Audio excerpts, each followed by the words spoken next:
Hello people, K-Karting here, or Calum as you may know me.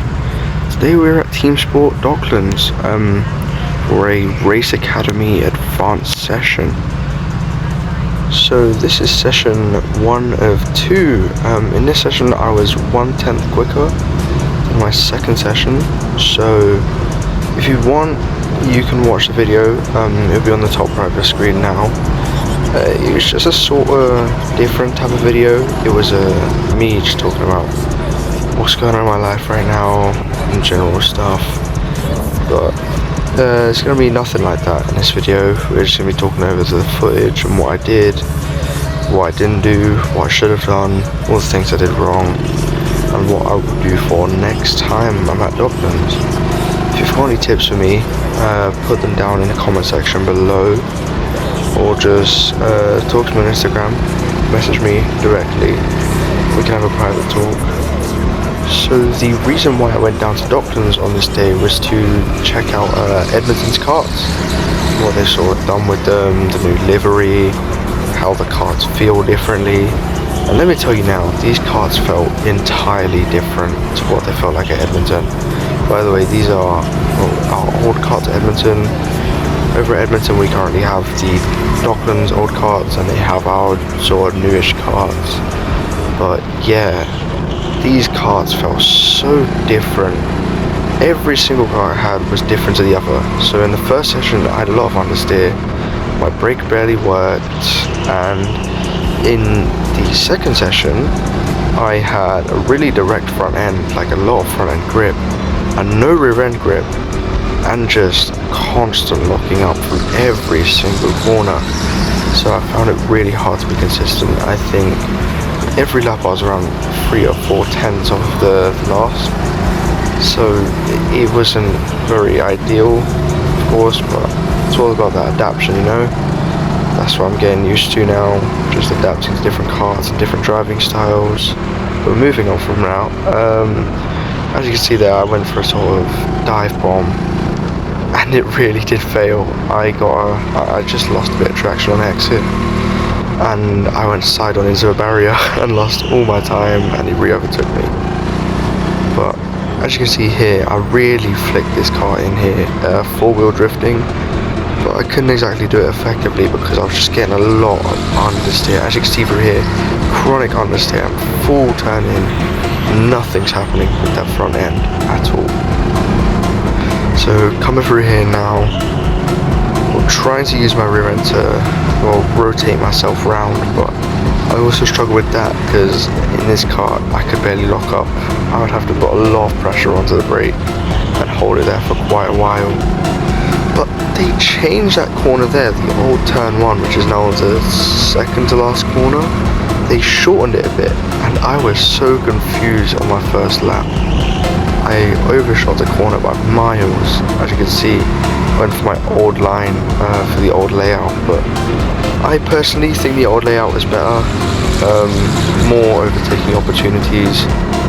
But now they've just made it way easier for people to defend, and I don't exactly like that. As you'd see later in the session, I go for a move, a really robust move with that, and it ended really badly. It ended up with my GoPro like facing downwards for the rest of the session. Luckily it was towards the end of the session, but my camera is also already messed up. As you can see here, it's all facing down. I think this is when I took my helmet off to sort of adjust the camera, and I brushed it a bit, and yeah, it ruined the footage, but you can still see a bit. But yeah, at this point I'm just trying to adapt to this car here. As you can see, really flicking that wheel in and nothing is happening. I'm going almost straight on, full camper, full turn in, nothing's happening at all.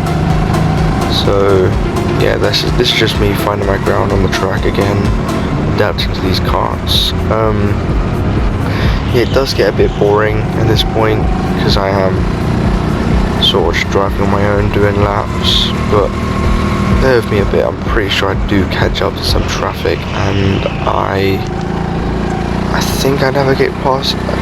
Yeah, I think I navigate past them. I can't exactly remember. I've watched this back once, And this session was almost a week ago, so my memory's a little foggy.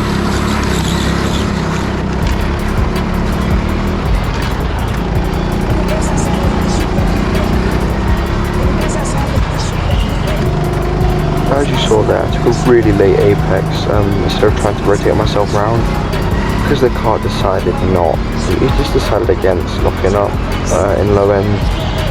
So he just refused to lock up in general, to be honest.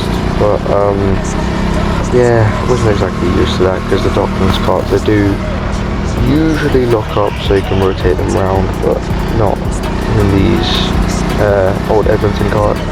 It does come down to the mechanic, in my opinion, the amount of brake pressure they put on, just general tyres as well, and how worn out those brake pads are. Because I think they're supposed to get serviced monthly. I'm not sure if it is happening or not. So coming onto the old front straight, which is now the back straight, tucking in through human DRS, and I think that was Jack in the wall. I talked to him after the session, and he said that he tapped the brakes once and his car just like flicked round to the right. I don't, maybe he put on too much brake pressure and the car just was not having it, because as I said before, in my second session my car just wanted to keep locking up every chance it got. So maybe he got that car. I couldn't see the number at that point, but I'm assuming this kart may be a one-off kart and it's the only kart that actually reacts like this. But I don't know, I've only driven 2 of these so far at Docklands. I may come back sooner or later, but it's not exactly on my list right now, as my performance here was abysmal. I was like down in P6, P7, and the last time, no, I came, I think it was 4 months ago, and I was getting consistent P1s in Race Academy, and now everyone's gone faster. I've dropped off the pace. I don't see any point in me coming back, to be honest, unless I have a reason to, like maybe BIKC regionals, or just coming down with some friends, have some fun.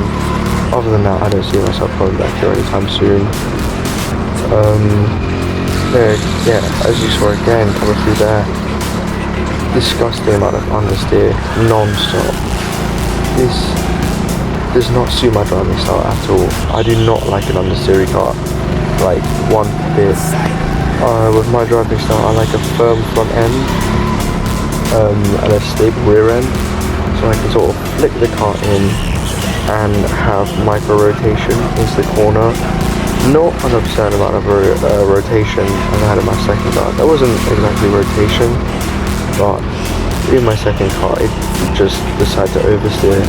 I believe the tyres on the rear end were more worn out than the front. Maybe these tyres were used on the old fleet, I don't know. Maybe they got replaced for this fleet, but the way the tyres were reacting was just so different.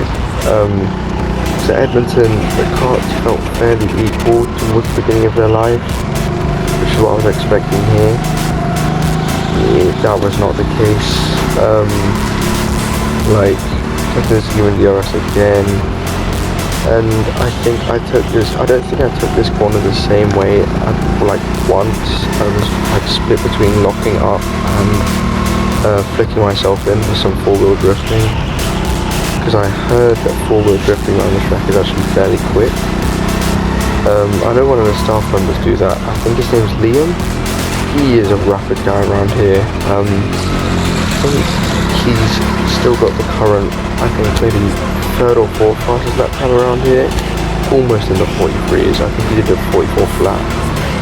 But so far the current record in these cars, I believe, is a 44.1 by Rudy Cruz. He is a rapid kid. He came down to Edmonton for the first time a couple months back, and he did a 37.1 on his first time. That's insane. He's just unbelievable in pace. I remember racing him 4 months ago when I first came. Well, not when I first came, but when I returned here.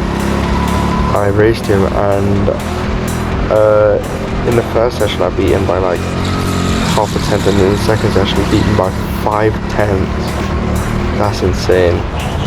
But yeah, but that kid's rapid, so I don't see many people like competing with that time. Maybe if Miles comes back to the track, but I think he's caught up in car racing right now.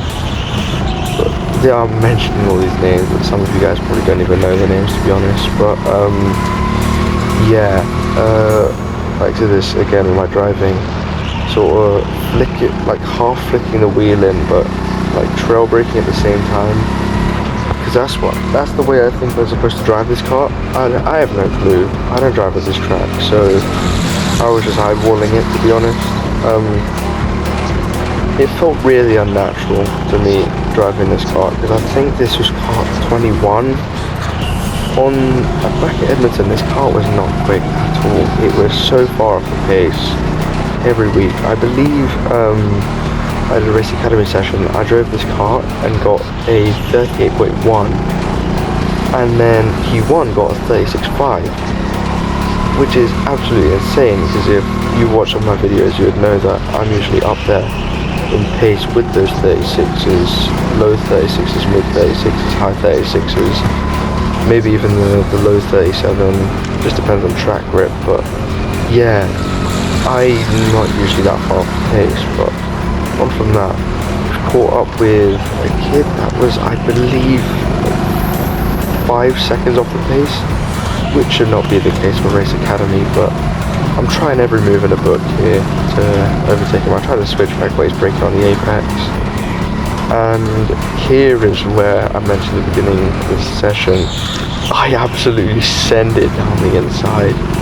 picking a stupid move.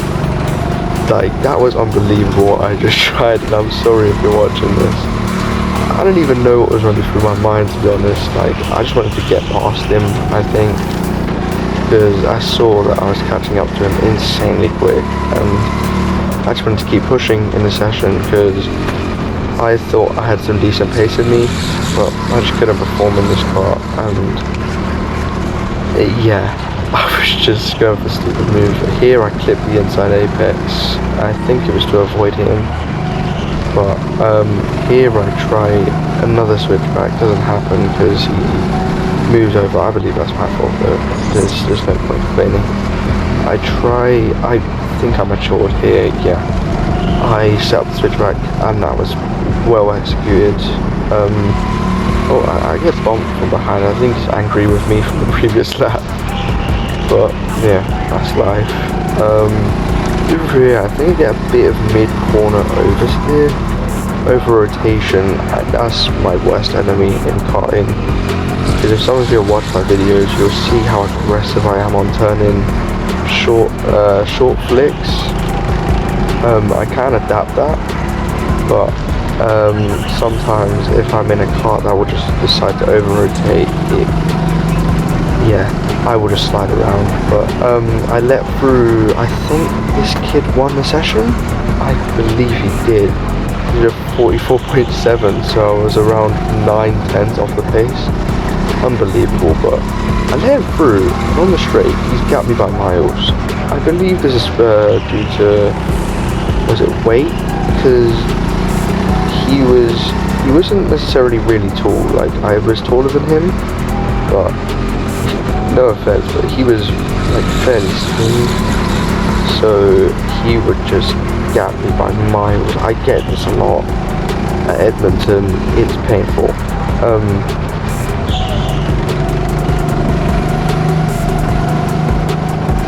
But I believe this is the end of this session now.